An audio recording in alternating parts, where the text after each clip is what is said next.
Being born with a chronic condition that alters your experience from what we would perceive as a normal experience is kind of a trip, because you don't even realize what you're missing out on or what you don't know until later, when evidence around you provides you with more experience, and then you realize like, oh, I didn't even know that was a thing.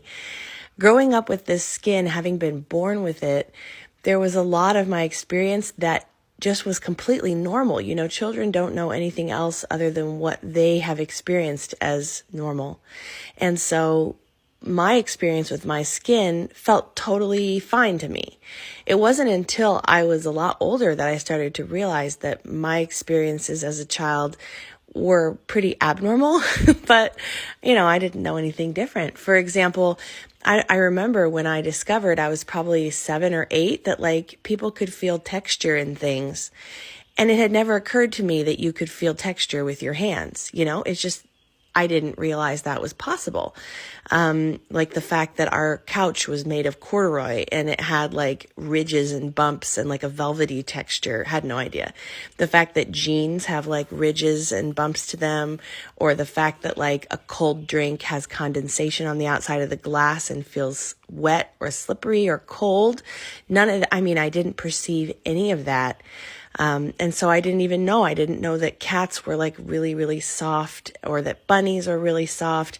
I discovered these things using the backs of my fingers.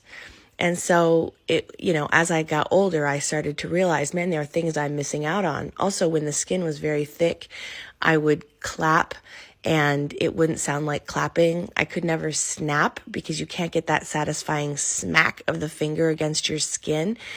And as we discovered different ways of removing the skin as I got a little older, I'm thinking like ages 6 and up, kind of a whole new world of sensation was opened up to me. And I had to kind of relearn how I had framed the universe in my mind in terms of touch, because prior to that age, I didn't really have any sensitivity.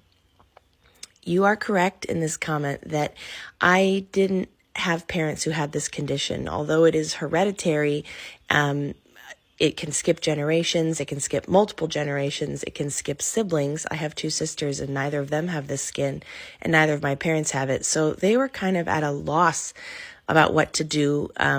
I was diagnosed by a specialist when I was 2 years old as having EPPK, but the information was incredibly limited. And the advice that doctor gave to my parents was keep the skin low in whatever way is most comfortable and easy for you guys to do, and keep it moisturized. And so my parents tried scraping the skin off after a bath. They tried shaving my hands with a straight razor and with an open razor, which was always very complicated. And oftentimes I would get cut. My dad was the one who usually would try to do it. He also tried orbital sanders and other callus sanding. There weren't really like at-home callus sanding tools, but he would use different Dremel and sanding mouse sanders like in his shop to try and figure out how to get the skin down for me. Mostly the shaving was too tedious and he didn't know how deep to go or what to cut off where, and I wasn't old enough to do it myself, and so that was kind of a disastrous hack job. But I was willing to try, and so was he, so we just did our best. And the sanders, let me tell you, they just tickled so badly. I would be cracking up and unable to sit still, and he would kind of be exasperated and just like, well, we can't do this anymore because I can't even do anything. In terms of moisturizing, I slept with castor oil or Vaseline on my hands and feet with gloves and socks overnight for a large part of my childhood. And unfortunately, that stuff just washes off right after you get up and if you take a shower or wash your hands. So it was a long childhood of experimentation, and pretty much all of this I figured out as an adult.